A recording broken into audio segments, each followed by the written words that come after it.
Sekarang tentang moncong. Tadi sudah dijelaskan atau belum, saya lupa, tapi kita ulang lagi ya. Moncong pada hewan yang masih rendah tingkatan evolusinya panjang.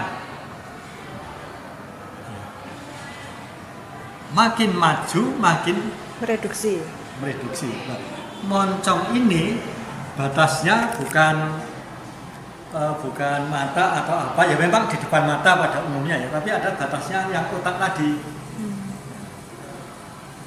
Nah, ini ada garis ketika ini memendek maka dapat terbentuk wajah, dapat pula tidak wajah yang vertikal. Ini misalnya memendek, tetapi letak otaknya tetap di belakang, sehingga dahinya juga datang. Pada lembu juga panjang moncongnya. Pada primata ini sudah mulai memendek. Kita lihat sekarang perkembangan pada otaknya. Otak pada umumnya letaknya di posterior dari moncong. Tapi dengan bertambahnya evolusi atau berkembangnya organ, otak ini tumbuh ke atas dan ke belakang. Nah, ke belakangnya itu bukan sekedar ke sana, tapi kemudian menekuk ke bawah, ke dalam, ke bagian bawah, inferior. Sehingga kalau kita lihat, misalnya nanti coba ada gambar,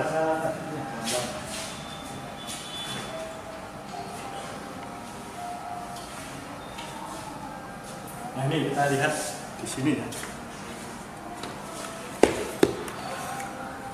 Ini pada insektivor. Otak besar, otak kecil. Otak besar, otak kecil. Nah, tapi pada simpanse, ini primata, otak kecilnya itu muter ke sini. Di sini ya. Ini otak besar. Sementara otak yang besarnya ya tumbuh ke atas dan tumbuh ke belakang.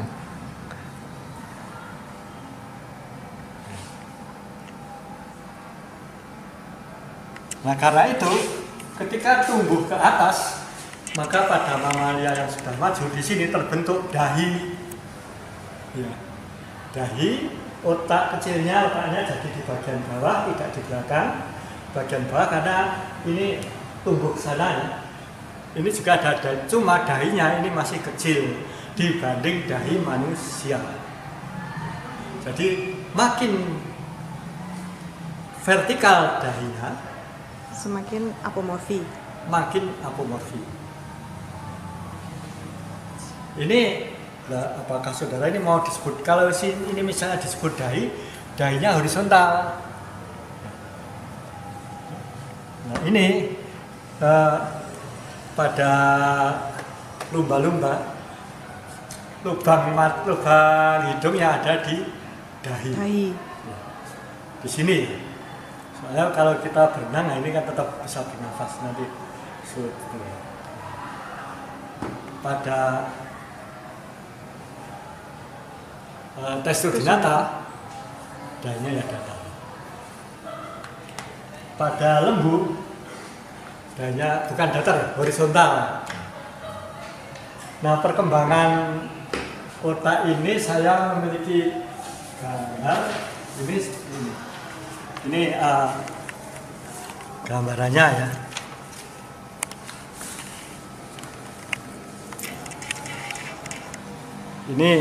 Ini otak tengkorak.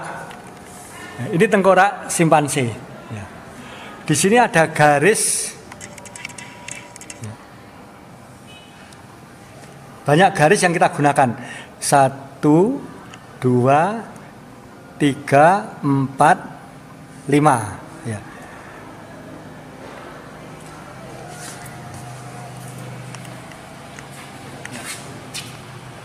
Ini aksis branchi kranial. Ini mulai dari tulang belakang, bukan tengkorak bagian belakang, melewati dasar otak, terus ke depan. Ya. Nah, pada simpanse, ini aksis ini muter ke sini, naik. Ya.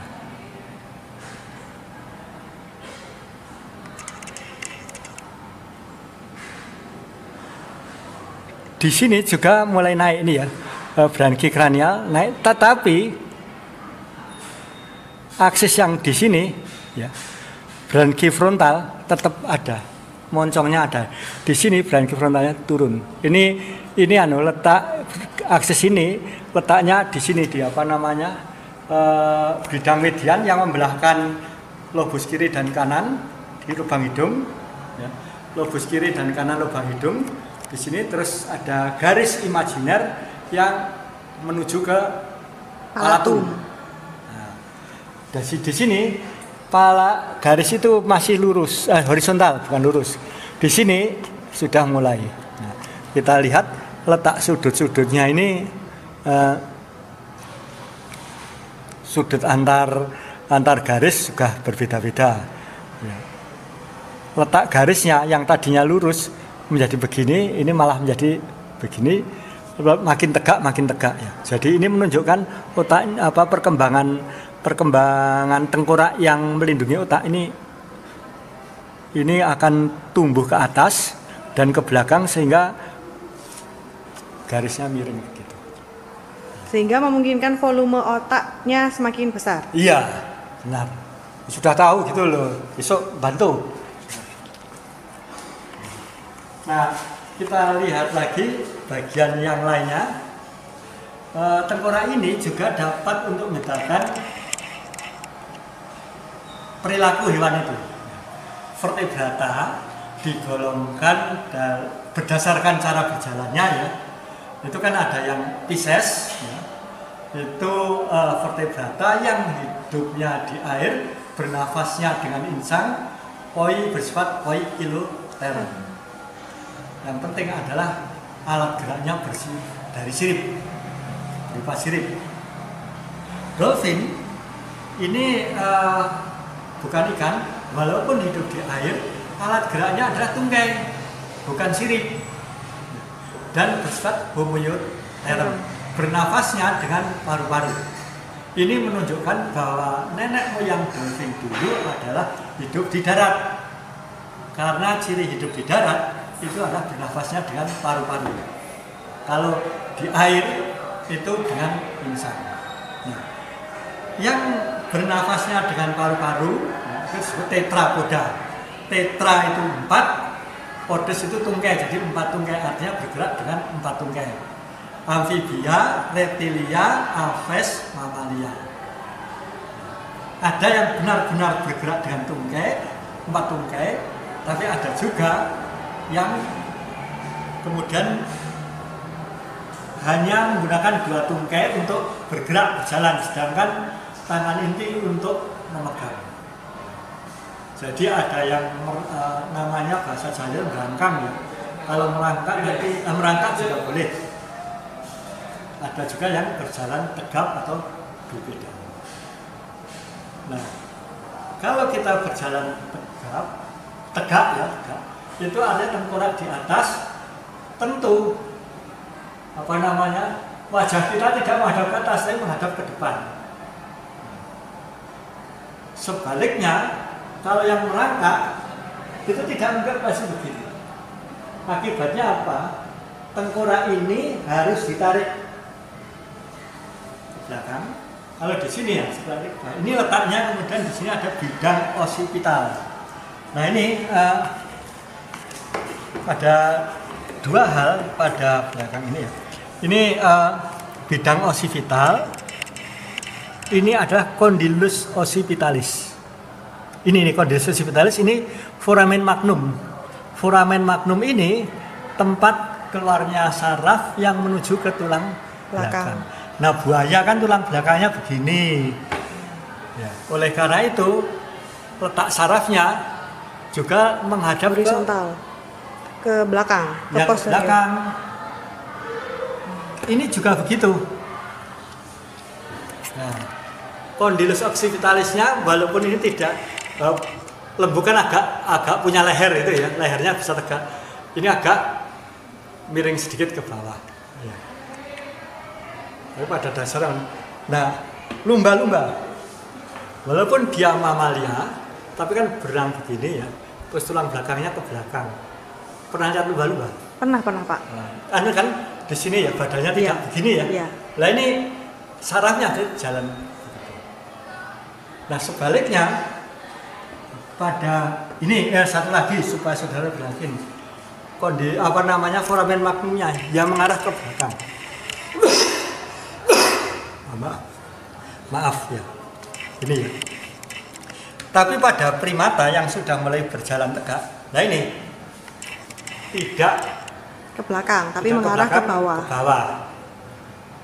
Ini bidang osipital, tempat melekatnya otot. Nah, beda dengan di sini bidang osipitalnya. Nah, agak repot ya.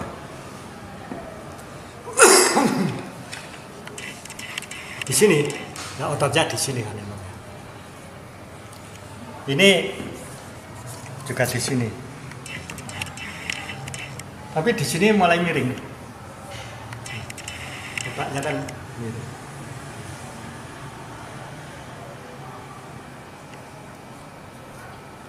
Ya, sudah ada occipitalis ini ya. Ada dua tonjolan di sekitar foramen magnum. Ada dua di sekitar foramen magnum bidang occipital ini ya. Ini kan tulang occipital, basi occipital. Ada dua tulang menonjol. Namanya condylus occipitalis. Maaf, saya batuk dulu. Condylus occipitalis itu ada dua. Demikian juga pada amfibia. Ini nanti belum, ini kan tadi sudah tanya, jadi saya belum sempat mengambil. Ini kita tunjukkan bukunya saja ya. Ini adalah gambar tulang amfibia, ya. Bufo. Ya. Di sini condylus occipitalisnya dua, yang nomor 8 ini. Ya.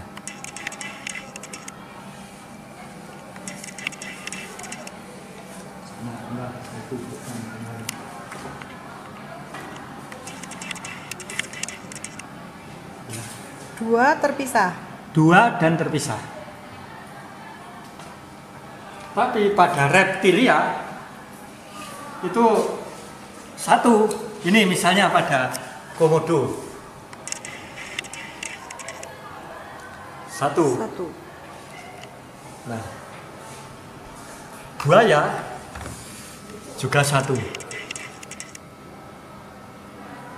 Nah, sekarang pertanyaannya, yang plesiomorfi itu yang satu apa yang dua? Ternyata yang dua itu ada pada amfibia dan pada mamalia. Yang satu di tengahnya reptilia dan aves. Tapi kita melihat pada buaya ini ternyata di sini ada celah. Ini ada sedikit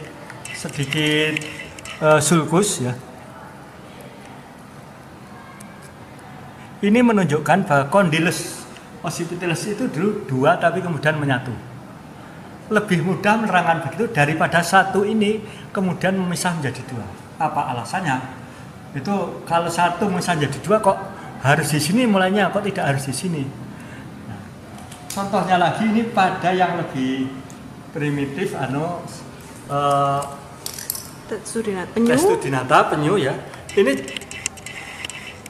dua tapi berdekatan. Di sini sudah menyatu. Pada burung juga tidak. Nah, kalau ikan tidak memiliki condylus occipitalis. Ini saya punya tengkorak ikan. Bukan saya, tapi nah ini. foramen magnum ada, tapi tidak ada condylus occipitalis. Ini vertebra langsung bersendi di sini. Ini foramen magnum.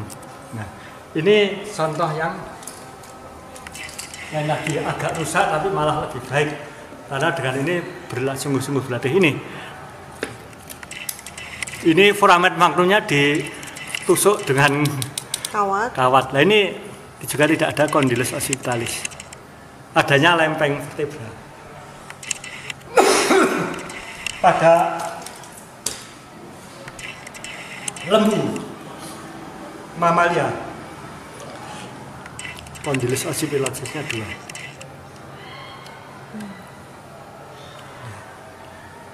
Dua berjauhan, kemudian berdekatan, menyatu, lalu satu. Iya. Besok pada waktu praktikum saya tunjukkan yang apa namanya amfibia dan burung aves. Ini mamalia berjalan, condylus occipitalisnya 2.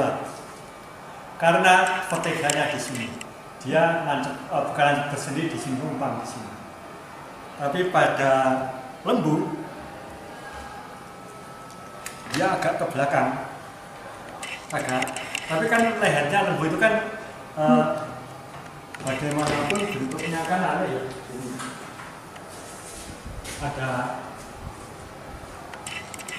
Ada kepala, tanduk, terus di sini ada leher, terus ada badan. Ini kan begini, kalau pada primata, terus di sini kan vertebranya, kolumna vertebralis. Ini kolumna vertebralisnya ke sana.